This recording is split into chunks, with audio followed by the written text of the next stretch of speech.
Before coming into Impact, I was kind of all over the place, more so running from God when I got to campus because I grew up in a traditional Christian household, very strict, so I wasn't really allowed to do a whole lot of things. So when I got to college, I was just like, I'm gonna put all that Jesus stuff to the side and kind of do what I want to do. So when I got to campus, I was just trying to do whatever I could, whatever I was allowed to do, whatever I could with my freedom.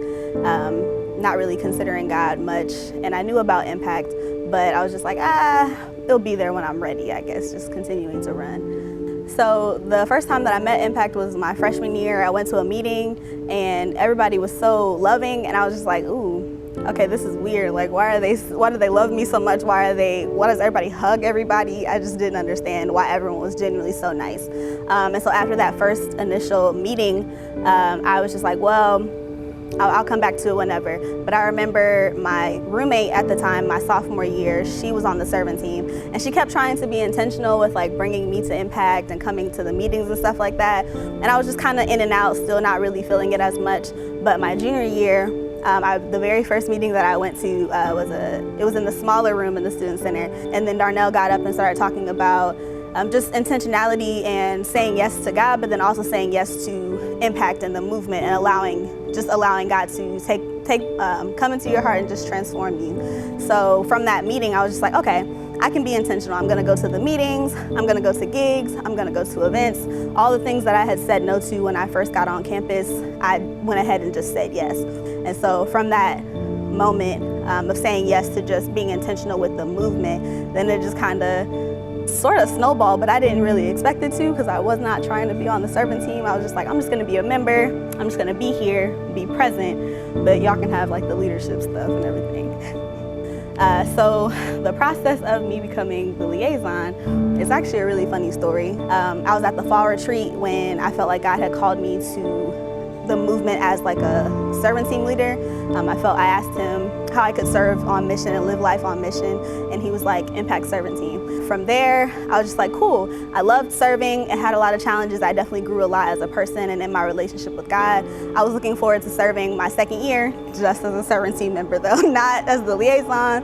I was really just scared of the responsibility more so. And then Darnell called me one day when I was getting my hair done, and he was just like, why don't you just be the liaison? I was like, okay. I couldn't really do anything but say yes. God had really been working on my heart and kind of preparing me for this responsibility. So after Darnell called me, I said yes, hesitantly. But then I realized how much support I actually had as soon as I said yes, and decided to step outside of my comfort zone in that way.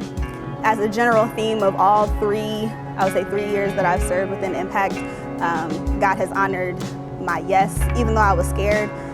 So something I said to the servant team this year a lot was just do it scared.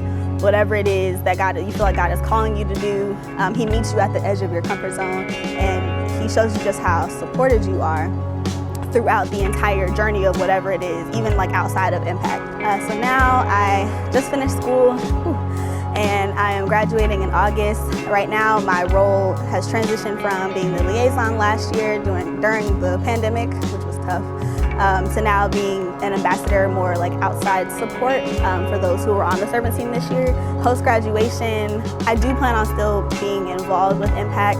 They've given me so much, and I really am trying to do my best to pour back into the ministry that has poured into me. And I know all of it was just God like shaping me and transforming me throughout my years here at Kent.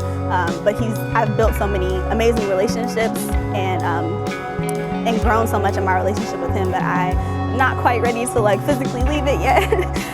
So I will just continue to volunteer as long as I'm allowed to, as an ambassador, plugging myself in where they need help, whether it's with the servant team, leading gigs, speaking at Impact, stuff like that.